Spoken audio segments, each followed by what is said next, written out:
Havia muitas histórias de bichos que corriam tarde da noite nos engenhos pernambucanos, afastados das luzes da cidade. Esses bichos botavam tanto pavor nos moradores que as pessoas mudavam seus hábitos e horários para evitar um possível encontro com um chupador de sangue, meio homem, meio bicho, cuja natureza era demasiadamente medonha e muito sinistra. Essa história é sobre uma tia-avó minha que morava no engenho Campo Alegre e que tenho que visitar a sua sogra. Bem, a minha bisavó, a dona Rosina, no município de Scala, ela tinha que caminhar cerca de 10 horas em estrada, magiadas por canaviais e às vezes pequenos vilarejos até chegar em seu destino. E essa distância não espanta, visto que no passado era costume rotineiro pessoas realizarem longas caminhadas que duravam até dias inteiros para visitar familiares em outros municípios vizinhos. E após visitar a minha sogra, normalmente essa minha tia saía bem cedo na manhã seguinte, o que lhe garantia chegar a Campo Alegre ainda tardinha. No entanto, em certa ocasião, ela se descuidou da hora e deixou a casa da minha bisavó somente ao meio-dia. E apesar de estar receosa com o andar das horas, ela queria mesmo retornar para sua casa e deixou de lado a sua apreensão, embora soubesse que mesmo a passos largos só chegaria em casa após as 10 horas da noite.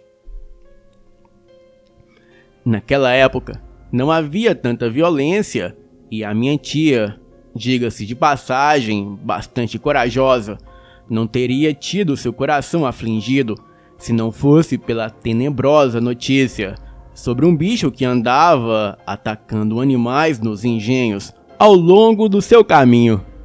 A estrada era de terra e parecia se estender infinitamente por entre canaviais, matas fechadas e raros vilarejos. E já havia escurecido e passado das 11 horas da noite, mas faltava ainda mais de 1 hora de caminhada até a sua casa, que ficava em um sítio bem afastado do engenho.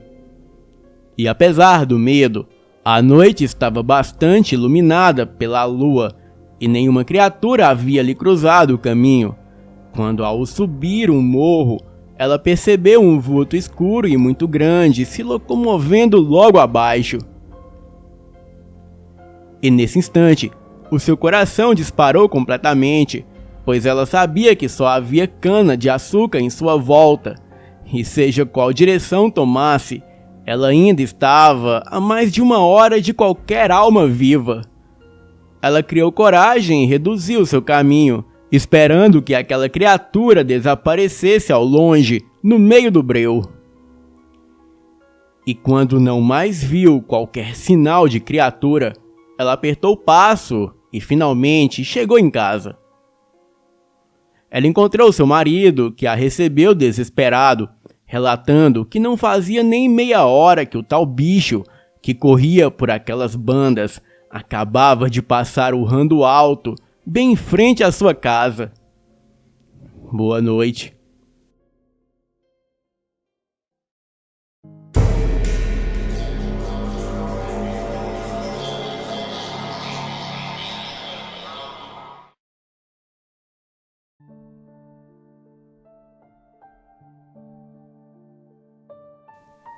A minha família tem uma fazenda aqui em Goiás, e isso que eu vou contar foi algo que o meu tio nos contou.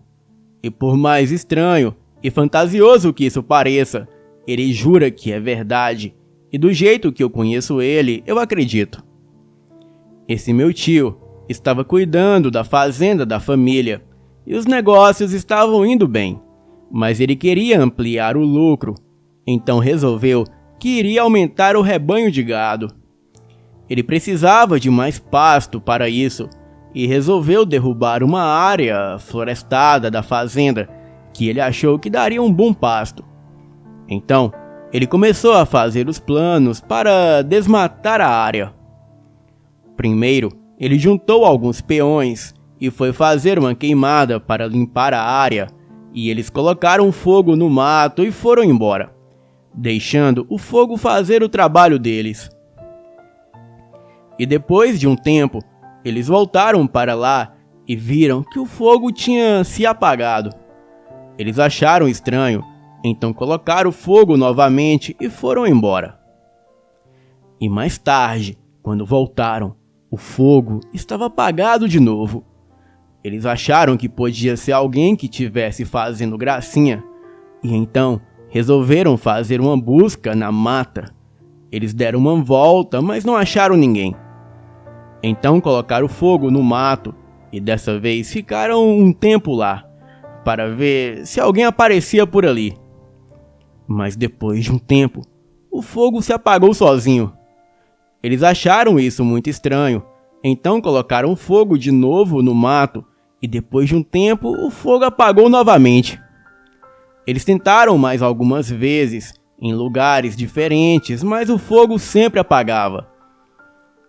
Então, ele resolveu que ia cortar as árvores com motosserra, pois ele é bem teimoso e não estava a fim de desistir tão fácil. Mas como já estava tarde, ele decidiu deixar para o dia seguinte. De noite, ele estava na sede da fazenda e resolveu ficar na varanda enquanto fumava. E lá fora, a noite estava com uma lua fraca que não dava para iluminar muita coisa. E não tinha muita iluminação, o que deixava a fazenda muito escura. E um bom tempo depois, ele resolveu entrar e fazer outra coisa, quando ele viu alguma coisa se mexendo em frente da casa, e lá adiante, ainda envolto na escuridão, só dava para ver o movimento e não dava para ver o que era. O meu tio pensa sempre no pior e é meio esquentado e já foi furioso querendo saber quem tinha invadido a fazenda. Ele foi chegando perto de onde tinha visto o movimento e já estava completamente cercado pela escuridão, mas os olhos dele foram se acostumando com a pouca luz e já conseguia dar uma olhada em volta. Então, ele viu alguma coisa se mexendo um pouco a alguns metros do lado dele. Ele saiu correndo achando que era alguém. E quando ele chegou perto do que estava se mexendo, ele tomou o maior susto da sua vida. E ele falou que sentiu o coração subir para a garganta. O que estava se mexendo não era uma pessoa. Era uma criatura estranha e tinha mais de 2 metros de altura, entre 2,5 metros a 3 metros. Era fina, com as pernas e os braços bem longos. O rosto não tinha boca ou nariz, e só 2 olhos, e não tinha cabelo e orelhas. E também, a cabeça era um pouco desproporcional ao corpo. Era um pouco pequena para um corpo daquele tamanho. Os dedos eram finos e longos também, e parecia só ter 4 dedos em cada mão. Bem, ele não conseguiu ver direito, mas também disse que a criatura tinha uma pele enrugada, como se fosse uma casca podre de árvore. Bem, mas ele não tem certeza quanto à pele, pois não tinha luz direito. E depois que ele viu a criatura, a primeira reação que ele teve foi tentar sair correndo. Mas ele não conseguia se mexer, e ele não sabe se era de tanto medo, ou se aquela coisa tinha alguma influência sobre ele. Então, a coisa deu um passo na direção dele, e ficou a uns 2 metros de distância, e então falou para ele numa voz quase sussurrante que parecia o vento, e mesmo sem ter boca. Ele fala que parecia que a criatura estava falando direto dentro da cabeça dele. Deixe a minha floresta em paz, e se você tentar destruir ela de novo, eu vou fazer o mesmo com você.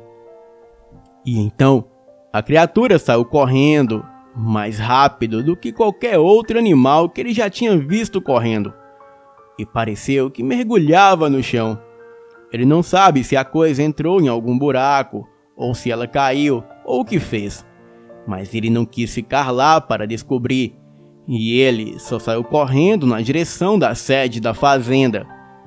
E no dia seguinte, ele falou para os peões que não iam mais transformar a floresta em pasto. E depois, ele foi até onde tinha encontrado a criatura na noite anterior, mas não achou nenhum rastro dela, e nenhum buraco no chão. Até hoje, ele evita aquela floresta, e ninguém da fazenda gosta de passar perto também.